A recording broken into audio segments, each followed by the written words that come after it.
Hey, good morning. Good morning, everyone. Today is Monday, April 10th, sine die. We are on voting list number 30, and we are going to start off with House Bill 1066, and that is Shamari. House Bill 1066 establishes the Commission on Hate Crime Response and Prevention.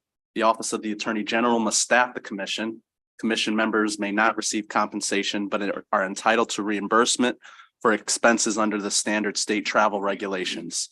Beginning in fiscal year 2025, the governor must include funds in the annual state budget to implement the bill, including funds to 1, employ a full-time assistant attorney general to staff the commission, and 2, operate and maintain the office. The bill takes effect June 1st, 2023. Thank you, Mr. Chairman. I don't have the bill in front of me. Can you tell me what it establishes an office? What does the office do other than think?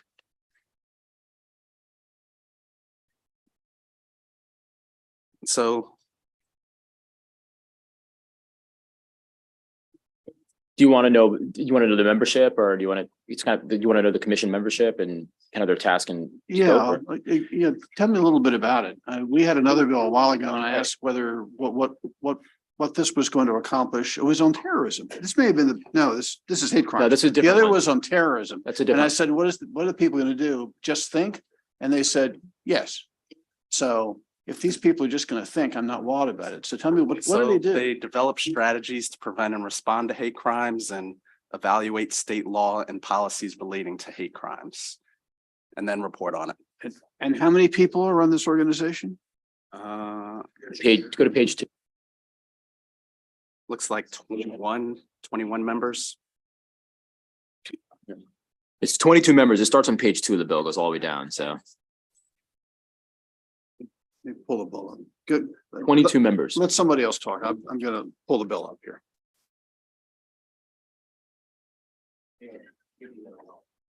Oh, I do like the bill number 1066. That's a good number. But let me go to page 2. You'll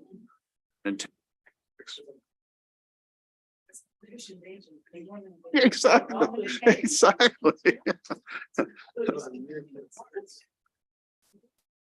Hate crime. There's following members. A lot of people. And what's the fiscal note say this is going to cost on an annual basis?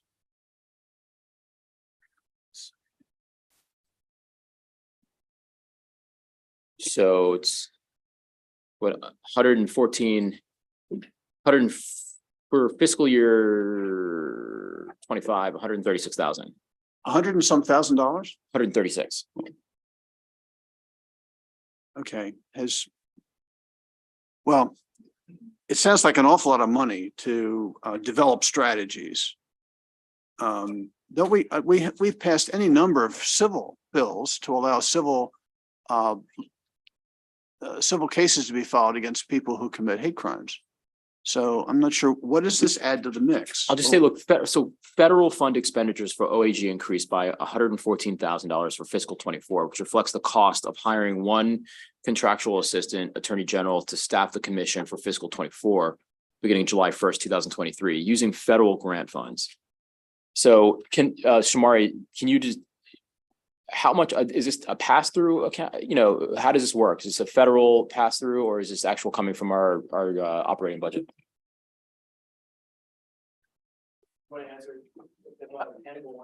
It's a federal pass-through. It's a federal pass-through. So So it's federal money is going to pay for this? Yes, our office received $800,000. All right. So this is not state taxpayer money. This is federal money coming to Maryland. That's right. Okay. All right. That's fine. I have no objection. all right, motions were favorable. Second. Is everyone okay being recorded in the affirmative? Yes. Excellent. House Bill 1066 passes unanimously. What, 9 to 9? Oh, all right.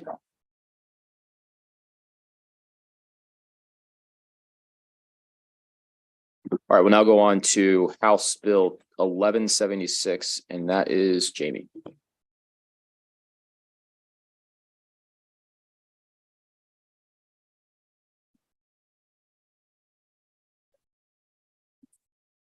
House Bill 1176 establishes the 911 registry program to authorize individual adults, parents or guardians of minor children, or guardians of individuals to register with a local 911 call center, which can then alert first responders encountering a registered individual that the individual, one, may exhibit certain behaviors, including specified behaviors associated with developmental delays or mental health disorders, or two, specified diagnoses or traits, including specified impairments. The bill also requires the Maryland 911 Board to report to certain committees of the General Assembly by December 1st, 2028 regarding the use of the registry program. I actually really like this. I mean, there's an incident that happened in my district, several actually, in the last few years where people had were actually going through a mental health crisis or had some difficulty communicating, and it just provided for a really unfortunate interaction between the first responders and the individual, one of which resulted in death. So I love this. Yeah. So Sorry, go ahead, Senator Fold. what does it provides a registry, but what does it do to minimize that interaction or a bad interaction? It allows you, of a guardian or a parent, if you have an individual of a minor that's in your household or under your supervision, to register with the center saying, hey, look, I have an individual that is sensitive to, So it just looks like alerts on their Correct. on the call. Okay, Yeah. yeah, move favor. For a second, Chris's. Sure. Senator Carter.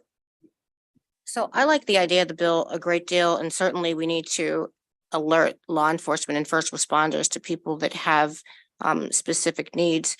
But because the bill specifically excludes any possibility of liability if it's not honored, I think that's kind of a dangerous precedent, because I think that once that alert occurs, it shouldn't be a bright line determined in advance that there can be no liability if the 911 center or the law enforcement or first responder doesn't abide by it. I think it should be considered on an individual basis.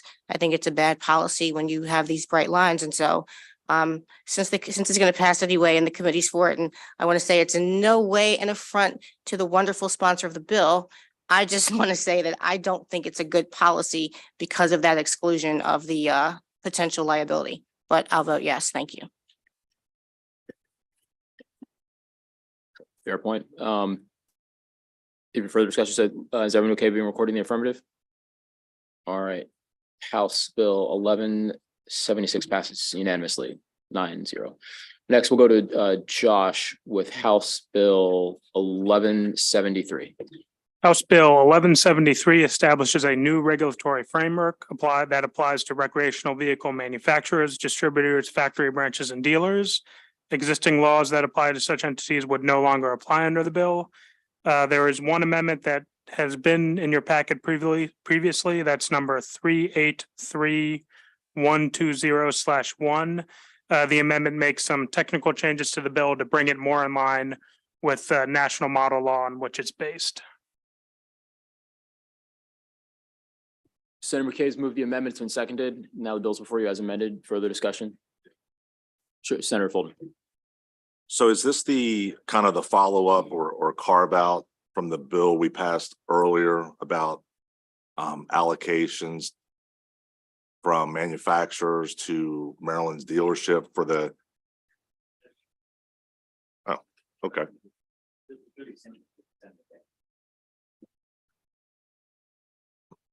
A good example is like in Allegheny County, you have the Western Maryland has the George C. Edwards Fund that you all were very, very gracious to pass last year. If a RV manufacturer wanted to come to Maryland, Western Maryland would be a perfect place for it, because we would have incentives already in place to actually do it. And then it would already be lined out. Okay. Lined up. So Thank you. Thank you for the question. Senator West. Where did the RV dealers in Maryland come down on this? Are they in favor of this bill?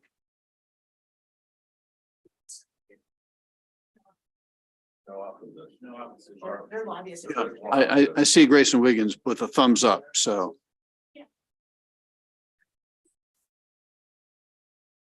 Good. Great. Has been favorable with the amendment. Is everyone okay being recorded in the affirmative?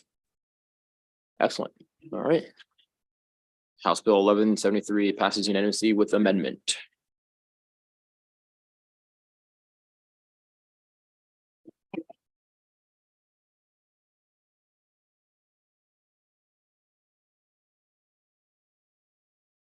All right, it's not House Bill 999, Josh. House Bill 999 repeals a prohibition against SDAT accepting articles of dissolution of a corporation unless specified reports have been filed, and also repeals a requirement that SDAT issue a certificate of termination to a foreign corporation if all specified reports have been filed.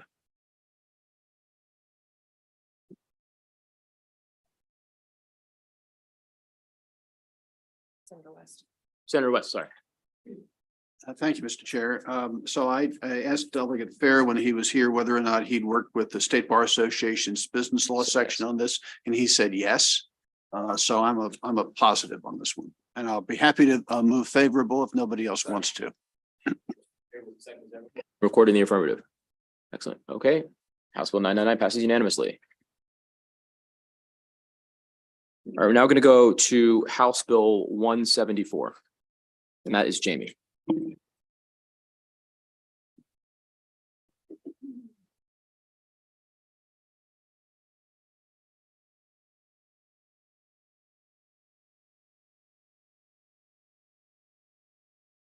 House Bill 174 requires an assistant state's attorney to meet with the victim of sexually assaultive behavior at the request of the victim after a decision by the office of the state's attorney not to file a charging document against an alleged suspect or to dismiss charges against an alleged suspect. Senator Kelly. Thank you so much. So this is an identical cross-file of a bill that we voted out already 8-2. And I really think that we should move this bill. It came up in a voting session maybe a week ago, and there was a discussion about use of the term victim, which I've determined is appropriate. I know Senator Delaney James, Mary Delaney James did, Senator James, sorry, so many names. I have 4 of them too. I get it. Senator James did as well and expressed that. I'm just going to reiterate it that we passed it out of this committee 8-2. And I think it's an incredibly important piece of legislation for victims. I will just share a personal story as Senator Muse did. You know, the first time I was raped, I was 15 years old. When I went in for my sexual assault exam, I knew that I was going to press charges. I knew I wanted that bad guy off the streets. And I was deterred from doing so because of a really difficult experience with the forensic exam where the doctor called me promiscuous. And I'm saying that because I wasn't brave enough to move forward. And this is a piece of legislation for those people who are brave enough to move forward. And I think we need to treat those people with dignity and respect. The statistics we have are out of every 1,000 sexual assaults, only 25 people are incarcerated, only 50 reports lead to arrest. So I just really think in this unique situation where prosecutors can't move forward with charges, we can show people the dignity of answering their questions. And because the state's attorneys support this, I think it's a great bill, and we already voted it out 8-2. So I would move the bill. Excellent. It's motions for favorable have been seconded. We have Senator Carter would like to speak. Thanks. Certainly have a lot of compassion for the senator that just spoke and shared her personal experience. I think that statistics would show that most of us, by the time we reach adulthood, have had some type of sexual assault or inappropriate behavior directed toward us, and it is difficult to come forward. I believe that it is a wrong precedent so once there is a case and the case is then dismissed, a null pros, there is no case. The case does not exist. Now, charges can be refiled at a later date, but at that moment that a case is dismissed, there is no case. There is no defendant. There is no victim. There is simply a person that filed a complaint, a complainant, and we cannot presume that something occurred where there is no case. Because someone files something every single day in the state of Maryland, people go down to the commissioner and file charges for peace orders and protective orders and assaults and second-degree assaults. And basically, those cases often are done. There are many of those cases. And, you know, I guess that you cannot presume someone is a victim unless you, when there is a presumption of innocence. And when there is no case, there must be a presumption of innocence. There's nothing wrong. I don't have any problem with a prosecutor speaking to an alleged victim or a complainant when they decide to drop a case.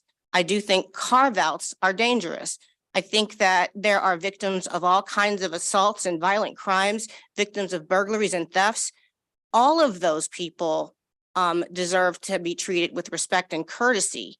But to just say one type of allegation alone, I don't agree with that as a precedent. I'm not trying to argue the issue. I'm just saying that if we're going to start chipping away at the concept of presumption of innocence, it's not very good policy. And we ought to, at the very least, call the person that filed a complaint where there is no case a complainant. I understand that victim is used throughout the statute, throughout the code, but that's when it's description of a crime. So they're saying that if someone commits these acts, there is a victim. But in this situation, there is no case. Thus, there is no statutory victim, and we are putting that in code, and that is the problem. And I think that that's something that this body ought to think about and not act in an emotional way, but act in a good public policy way. Thank you. Thank you, Mr. President. I totally agree with Senator Carter on this. But the concern I have is here we are on the last day. And if we amend this bill, could someone give us a prognosis of what would happen if we change this word to complainant or alleged victim at this stage? What, Jamie? maybe Well, I've been you can informed do the Senate version has already been returned past and probably is on the governor's desk. So this problem's already been created. And I do think Senator, I cannot tell you how much I respect the dialogue that just happened between Senator Kelly and Senator Carter, because, and especially Senator Carter's point, because I agree with her. And I had the same question though, or problem, because I didn't want to upset the policy outcome, which is good. This is a good bill. It's already returned past. So I think understanding this, we should look into clarify this language in the future. I guess, so my thought is, the bill's already been passed and it's on the governor's desk. So the governor could sign it. So why don't we try to pass this bill using the proper language? And if we can get it passed today, send it to the governor's desk and he can choose which of the two bills to sign. The one that uses the term victim or the one that uses the term alleged victim. All right, go Senator Carter. The language in the bill or even the concept of the carve out, but I'm not trying to kill the bill and I never was. Well, I felt like we could have killed. dealt with it a week ago when we addressed it and it would have been fine. At this point, I don't think that would be good. And I don't want to hurt one of the sponsors over the other sponsor. So in light of that, I'm going to suggest that the committee does what it was postured to do and that someone comes back next year. Aren't you responsible, Senator West, for fixing our code? That's a year from now. And fixes the code. Thank Yeah. you. Did the House pass that bill, by the way? Have they passed that bill? yet? Yes, that bill's, we're going to do the commission discussion. That's awesome. Yeah. All right, Senator Kelly. I think Senator Carter made a really good point, so I think we should just leave it at that. All right, so there's a motion for favorable and seconded. Is everyone okay being recorded in the affirmative? Excellent. All right, we're now going to go to, we just received the bill 526. It's not on the list, but it's a delegation bill that we just received a letter for from Senator Bailey. So I think is that Josh or who's that? Who's counsel on 526? Yeah, I think it's Josh. It's St. Mary's County Transfer Child Support Unit and Personnel to the Child Support Administration. House Bill 526 transfers the functions, powers, duties, and staff of the Child Support Unit of the Office of the State's Attorney for St. Mary's County to the Child Support Administration of the Department of Human Services on October 1st, 2023. It includes specifications for the creation of PINs within DHS for the transferred employees, the salary, seniority, pension, and leave accumulations for the transferred employees, and for St. Mary's County to pay each employee transferred any compensation due as of September 30th, 2023.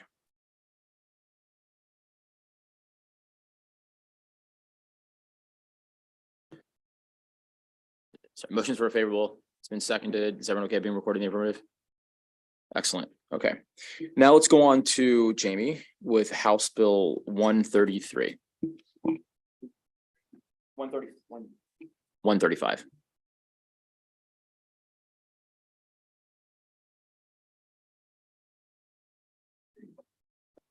House Bill 135 establishes reduced penalties for cannabis-related violations of the prohibitions on being a volume dealer under Section 5612 of the criminal law article and a drug kingpin under Section 5613 of the criminal law article. The bill also authorizes certain individuals incarcerated for violations of the volume dealer or kingpin statute to file an application for a modification or reduction of a mandatory minimum sentence that they are serving. The bill also modifies penalties and crime classifications for specific firearms offenses and authorizes a person at least age 21 to manufacture a personal use amount of cannabis products or concentrated cannabis meeting certain requirements. The bill also specifies in statute that with the exception of a violation involving cannabis, a violation of the volume dealer statute is a felony. There are some amendments in your voting packet, but Before we entertain the bill, I know Senator Sidnor has an amendment. I'd like to attach that amendment and then discuss the bill as amended. I don't have a Sidnor amendment.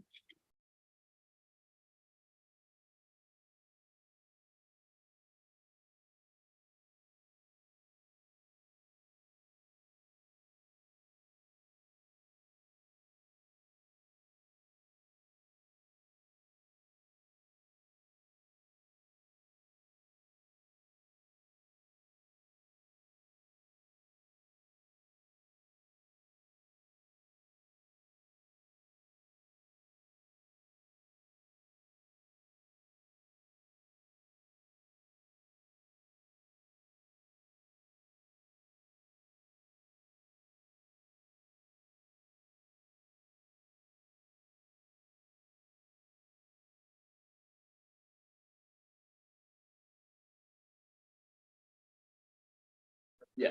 Right. Oh, I got it. So the amendment from Senator Sidnor would be to alter Section 5140 of the public safety article, which relates to transporting regulated firearms for unlawful sale or trafficking, which is currently a misdemeanor for which violators are subject to maximum penalties of imprisonment not exceeding 10 years or fines not exceeding $25,000 or both. This would reclassify the offense to instead be a felony. Move the amendment.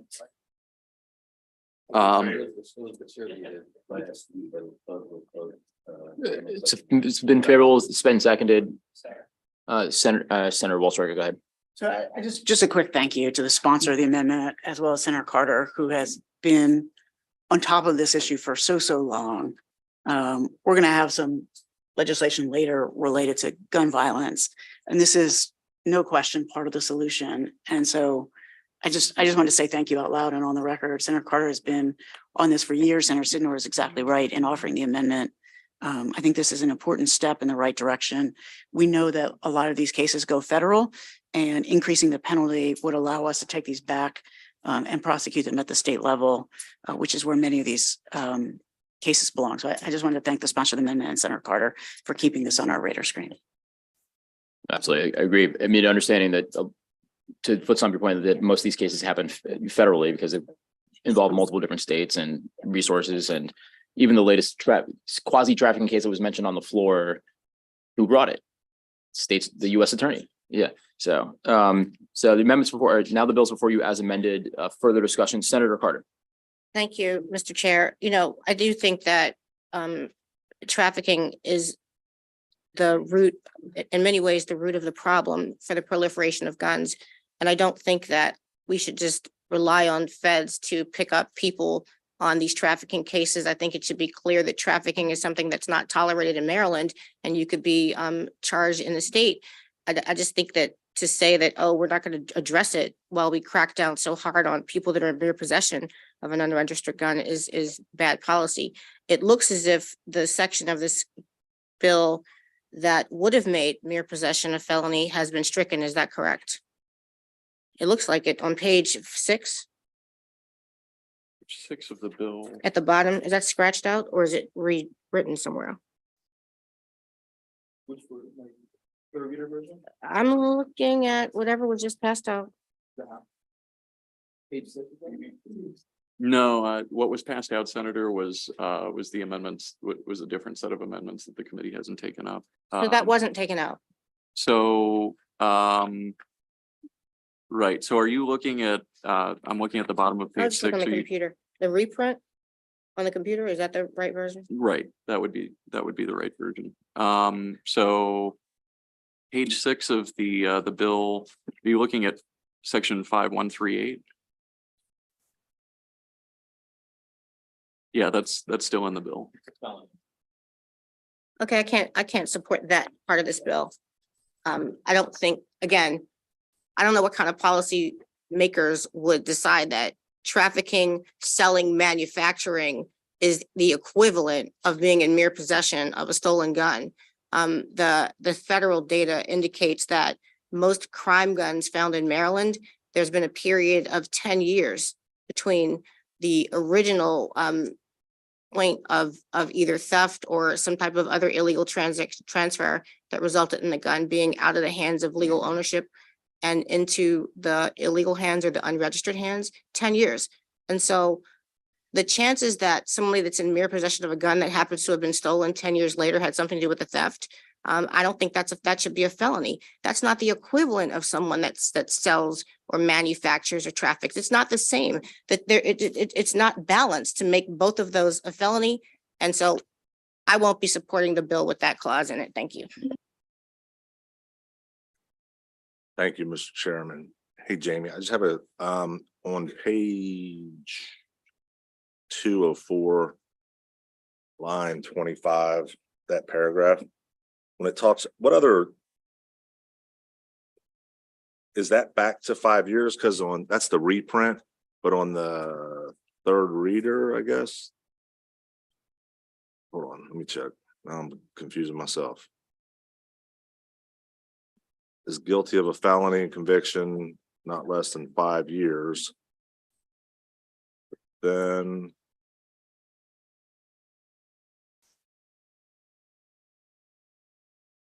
oh, and then down on page 3 on the reprint, are we working off the reprint or are we working off the third reader one? Well, those. Right, so you're not working off of a Senate reprint, you're working off of the House reprint, which is the House third reader. Oh, all right, well, let me go back to that one real quick. Sorry. On. So I guess when it talks about on page 3 at line 26, that paragraph talks about a person who violates subsection A1 of this section, guilty of a misdemeanor, and on conviction to imprisonment not exceeding 5, it's been increased to 10 years or 50,000. What is that referencing as far as if there's an increase in the 5 years? Page, make sure I'm getting it right. So page 2, that is pages 2 and 3 are the volume dealer statute. So A1 prohibits a person from manufacturing, distributing, dispensing, or possessing 50 pounds or more of cannabis.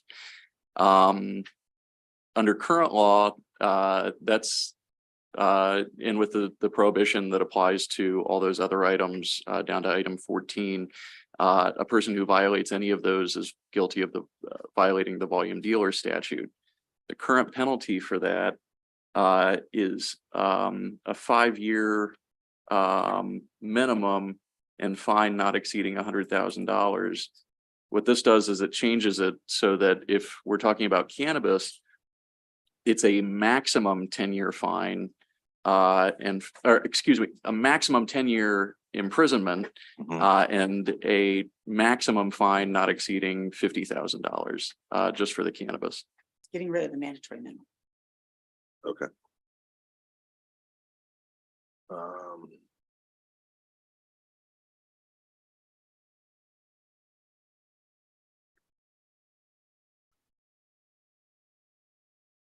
And I'm just trying to set these right in my mind here. So then what Senator Carter was just talking about was on page 6, line 26. We were talking about the 5 years felony. Is that correct? So make sure I'm aligning it correctly. That paragraph. Right, so that's the prohibition on possessing, selling, transferring, disposing of a gun, specifically a regulated firearm, if you knew or had reasonable cause to believe that it had been stolen. Okay. Right. Okay, I'm good. Thank you. Senator James. I just wanted to understand the policy behind the change. So volume dealer, we are going to increase it to 10 years.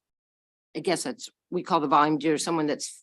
So the volume dealer, just to clarify with the current penalty, it's a 5-year mandatory minimum under current law. Okay. So what this does is it actually takes out the mandatory minimum Right. nature of it Okay. and says that it increases the maximum cap that, or sets a maximum And then cap. do we that, change, that and they was could it get. previously a felony and now is a misdemeanor? Is, or,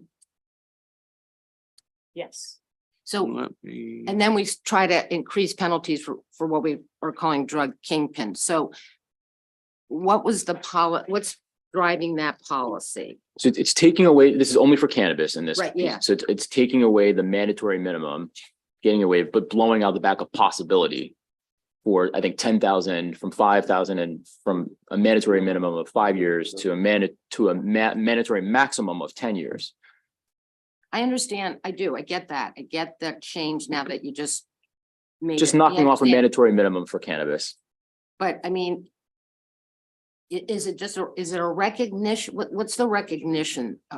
Right? We are trying to increase penalties for drug kingpins, but what is what have we learned at where we said, you think know we- what? We don't That's what want to we make asked. this a mandatory minimum. We don't want to make this a felony.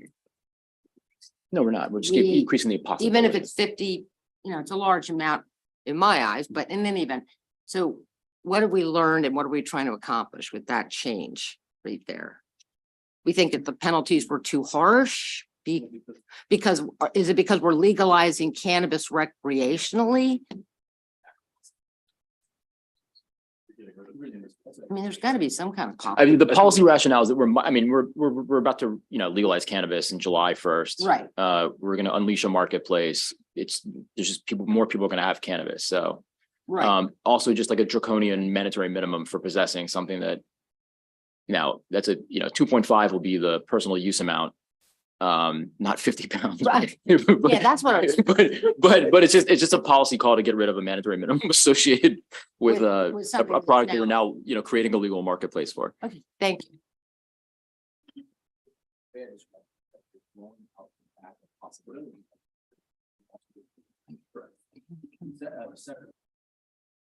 I'm still trying to get my, thanks, Mr. Chair, my arms around Senator Sidner's amendment. What section of the code is that written into? I don't have a So copy of it. the trafficking statute, which Senator Sidnor's amendment affected, was section 5-140 of the public safety article. The public safety, I was looking at the criminal article. All right, public safety 5-140. Correct. Thank you, Mr. Chair.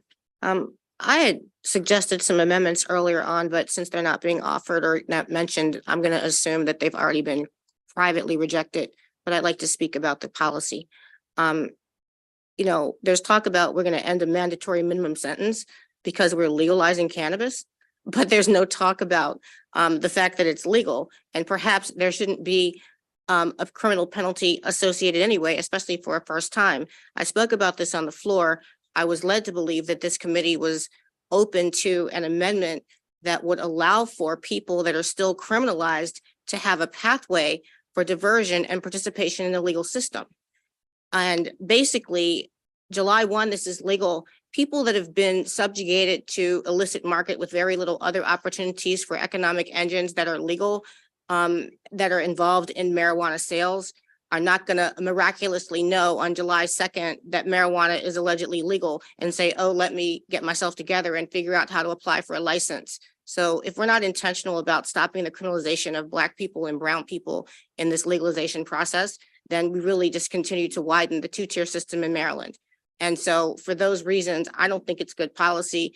I think it's a very elitist proposition that we're doing when we're allowing very wealthy people to engage in illegal industry, and we are still criminalizing people that have had no chance at all and have been harmed by the prohibition. If we're not going to end the criminal penalties, at least for a first time, if we're not going to say, at least for a first time, someone has a chance to get a civil penalty or a diversion program, and if they continue down the road of illicit sales, I get that. But for the beginning, the starting point, it's just very unfair. And it's also very tone deaf to the discrimination in this state for decades and decades and decades with the fake war on drugs that only wound up being a war that criminalized people in Black communities and brown communities and poor communities and wound up creating a lot of the devastation that we have today. So for those reasons, I can't support the continued criminalization without that pathway that we talked about. No, that should be offered. I mean, I like that amendment, honestly. And I think it's a difference and distinction between the conversation we had earlier on a different amendment, but which I think is possible if that in the future, when we figure this out, when we consult with ATF, when we consult with OAG, Maryland State Police, in terms of giving people opportunities for gun stuff. But for cannabis, we had this discussion I like this amendment. I think this will feed into the discussion that we are about to have on another bill right after this. So, I like this amendment. I'd move this amendment. But this is Senator Carter's amendment. We'll have council explain it thoroughly. But I also want to talk, Senator Sidnor, you go ahead first, and then we'll get into the amendment. I appreciate it, but what I was not clear on is which of your amendments that we're talking about. Are we talking about 613621 or 103723? Because one, I think it looks like it strikes 5138 out in its entirety, and the other one strikes out possess, sells, or transfer. And I'm trying to get clarity because I had mentioned to our state's attorney I guess a few weeks ago after we had this hearing, and to the senator's point, it seems that we're using government monies to continue using a police force, a public police force, to enforce laws that are going to be enforced on some people, while as she mentioned, you have others who are making money off of a product that's illegal. And so the question then becomes, when are we going to stop funding public law enforcement officers to enforce something that we're saying essentially that we're beginning to legalize? So I think if the amendment where we're just striking possess, sells, and transfers, I get it. But again, which one are we? So I want to just be clear, and council, you can explain just on page 3 of what? The amendment number. Yeah, I'm about to read the amendment number now. So the amendment number is 613621/1. So just to be clear, the piece that we just talked about, on mic here, is on page 3 of 11.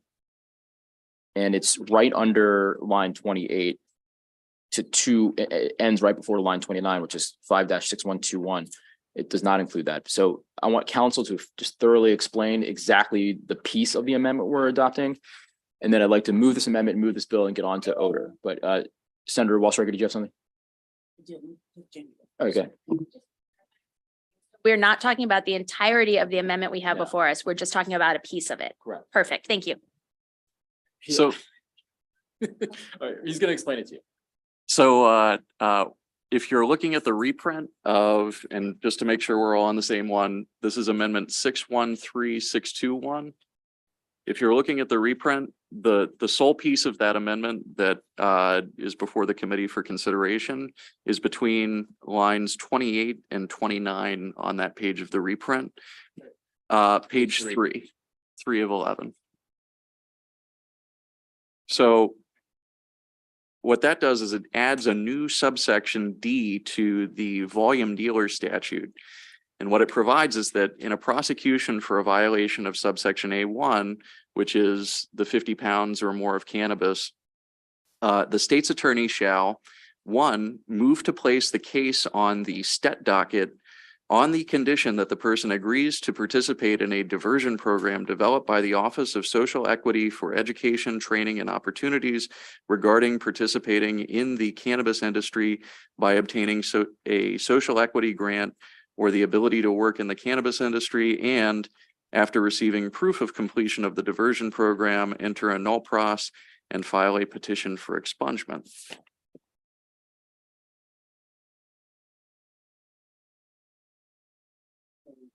Hold on, just let me finish. I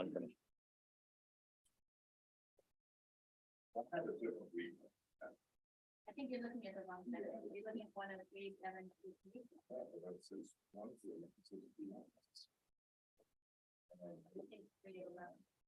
Oh, the reprint. Yeah.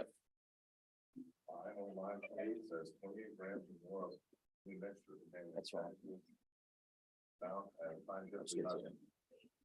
Yeah. Go ahead and go ahead and finish up, Jamie. Yeah, that's All right, it. Senator Walsh right here.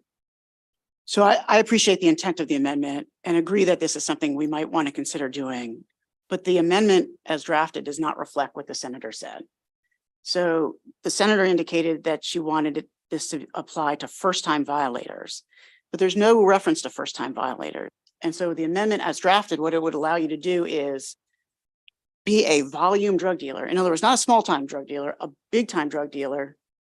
Go to diversion, get out of diversion, get expunged, go back to volume dealing, and repeat the cycle over and over again. And so the amendment as drafted does not apply to first-time dealers. It applies to all dealers and would allow you to repeat the conduct over and over again. The second issue is it requires the state's attorney to file a petition for expungement. Nowhere else in law do we require the state's attorney to file a petition for expungement. We've passed a lot of expungement bills in this committee, and some of you agree with them and some of you don't. But in all cases, it requires the defendant to apply for expungement, not the state's attorney to apply for expungement. The last problem with the amendment as drafted is we don't allow expungement until at least 3 years after the offense. And the reason is because that is the statute of limitations for suing for wrongful conviction. If we were to pass the bill as amended, someone could expunge their record, then sue for wrongful prosecution, and the state would have no paperwork with which to defend itself. Whenever we do expungement, we only allow expungement prior to the 3-year period. If the person waives their right to sue the state, this amendment as drafted does not include that language.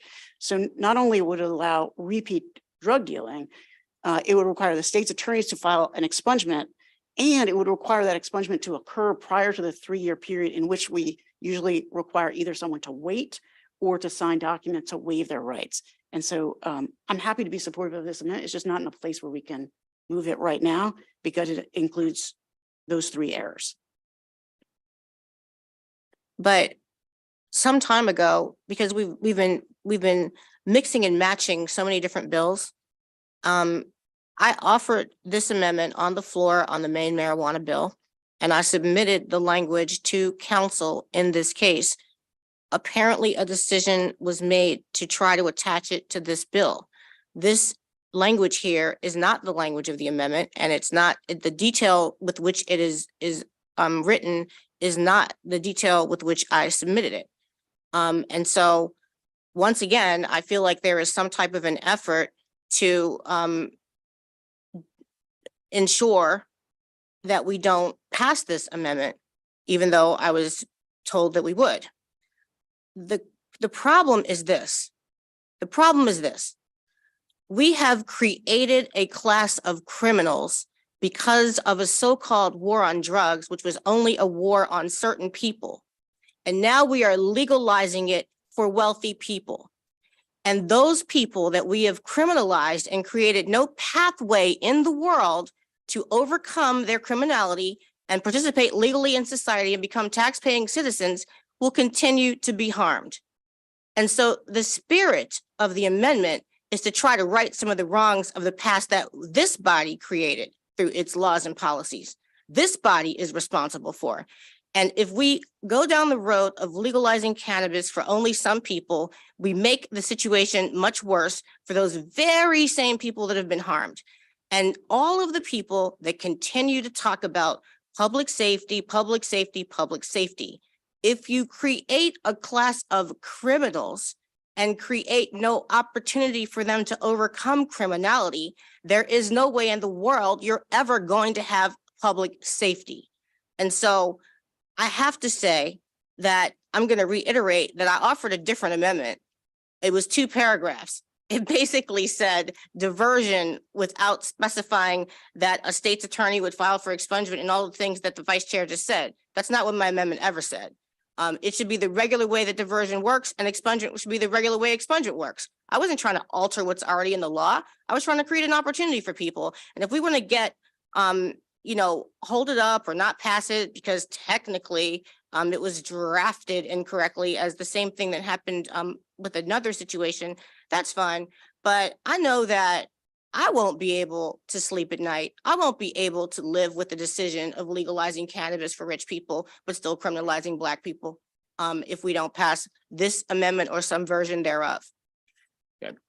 So I don't know, what happened with the language of the amendment, but there's no like nefarious actor or like conspiracy operating to frustrate this. I'm just saying, but we will get the language right. We'll work with counsel. We can offer this as a floor amendment. I'll co-sponsor the amendment with you. Mr. Chair. I will offer it then. I'll offer the amendment. Because this is something that is a worthy discussion. Just again, getting the technical details right is something we have to do, but we can do it together. I'll do it. But obviously I think council was only in receipt of 1 set of amendments and two sets of amendments, but yeah, I got it. That's the language that the council received. So we're going to go to Senator James, then Senator West, and work back up to Senator Sidnor. And we got to keep moving here. I'll be quick.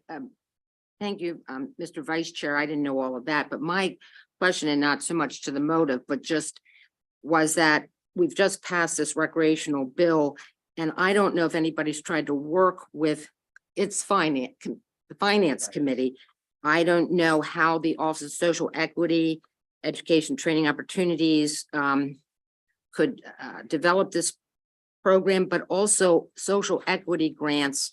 I guess that's partly under the new cannabis bill. So whatever you're going to do, Mr. Chairman, I'm sure you're already thinking about it, is just to make sure we try to work with Finance Committee, who I don't think might be ready to integrate all this. So seems complicated, but good idea. Thanks. Got a question? Thank you, Mr. Chair. First, I got a question. We're gonna have another voting session, aren't we? We're probably going to have several voting sessions today. Okay. So why can't Senator Carter go back to the amendment office and get another amendment drafted, which reflects what she wants, and then bring it to us at the next voting session? That's my thought about that. And I got a question about the whole idea here. So it looks like the case would put on the stet docket so that the alleged the person who's been indicted agrees to participate in a diversion to participate in the cannabis industry by obtaining a social equity grant. How do we know that the person's going to be accepted? I mean, the people are applying for these opportunities to have dispensaries. Suppose the Commission on Marijuana, whatever it's called, decides not to opt to select this person. This doesn't seem to provide for that. In other words, there's no guarantee this person is going to be given the right to get a dispensary license, right?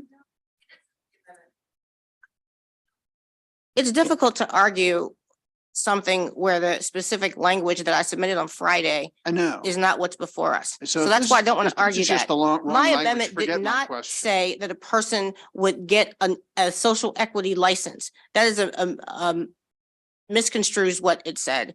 It said participate in the industry. It could be anything from a licensing to any other auxiliary service within the industry. There would be education and training so that a person could find something that is suited to their abilities. And so that is what I was saying. It was never supposed to be, they can get a social equity license. That's going to be a whole new set of criteria that I'm afraid is going to exclude a lot of people. So that was it. So I'm going to suggest that we table the discussion of the amendment before us because it is not what I submitted. I gave the language to council on Friday in discussing whatever, I think 824, and that was what I intended. The issue is we've had all these different bills and we keep mixing and matching them. And so it's difficult to know what to attach to what bill. But if there were a will to do it, I think it could be done. So I repeat, why don't you ask the amendment office to do a new amendment, which is exactly according to what you want? And then the next time we have a voting session, we can consider it and discuss it. Wouldn't that make sense? Good. It would. Yes, it would.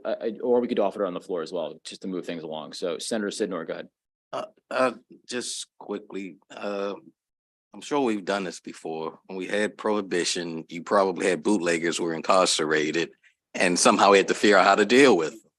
So I don't know if anyone's looked at that history, but I think Senator Carter is right. If we're creating this legal market, you got to figure out a way of trying to help the folk who've been most harmed by this. And I think we probably have a model if we look at history. Really quickly and echoing what Senator Sidner was saying, I really appreciate the concept of this amendment and I hope we can get at least some of it right today. That being said, I think this committee needs to be spending a lot of time thinking about what happens because in other states you've seen actually a growth in the illicit market, which is not our intention policy wise. So I would love for us to both get something in this bill today, but also moving forward, focus on this issue intently. Thank you. I'm going to move the bill as it is. I will sponsor the amendment if you want, if you don't feel like sponsoring a floor amendment, but I'd like to move this. Excuse me, Mr. Chair, I just wanted to say one other thing before we Sure. vote the bill. I want to reiterate that, I want to offer another amendment for what it's worth. I fully support the idea of making trafficking a felony. I even support the idea of making selling and transferring a felony. I do not support making mere possession a felony. It is not on the same level. And so my amendment is that we strike out the word possess and leave everything else as a felony. We already have created the mechanism through HB 824 where possession is a misdemeanor subject to 5 years, regardless of the age. It's just an unnecessary thing and it's going to be a pile-on in an effort to try to crack down on illicit guns. So I'm going to suggest that we remove the word possess from the felony clause in this and leave everything else. Thank you. Is there a second? You have a second on top of a second. Senator Fulton, go ahead. Speaking, we'll disentangle this procedural thing here, but go ahead. Senator Fulton, go ahead. Possession is 9/10 the law. Period. Just real quick for the clarification on whether that person knew or should have known that it was stolen. Counsel, can you clarify that section?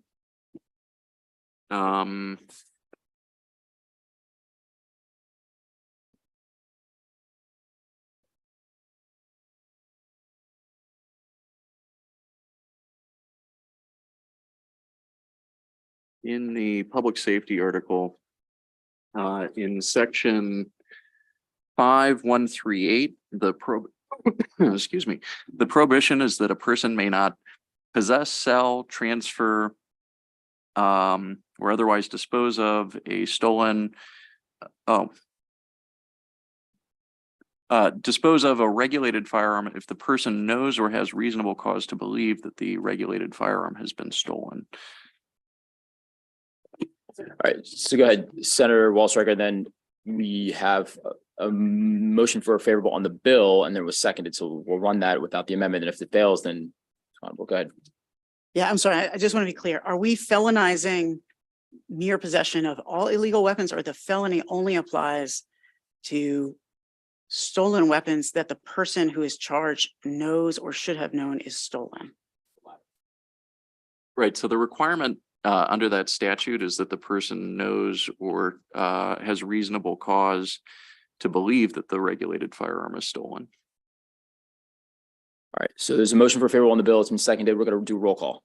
So Can we please give clarity on what the bill is now as amended? Is it just moving it? we just added, With Senator Sidnor's amendment? correct. That's all we've added today. Thank you. Social equity thing. Vice Chair Waldstreicher, Yes. Senator Sidnor, Yes. Senator West, No, Senator Muse, No. Senator Folden, Pass. Senator James, Yes. Senator Kelly, Yes. Senator McKay, Yes. Senator Carter, No. Senator Folden, Yes. Chairman Smith. Yes. Passes 8-2 with one absent. So it passes 8-2, one absent with amendment. All right, bells are ringing. We have to get on the floor. The first bill we're taking up when we get back is odor of cannabis. Okay. The very first bill we're taking up.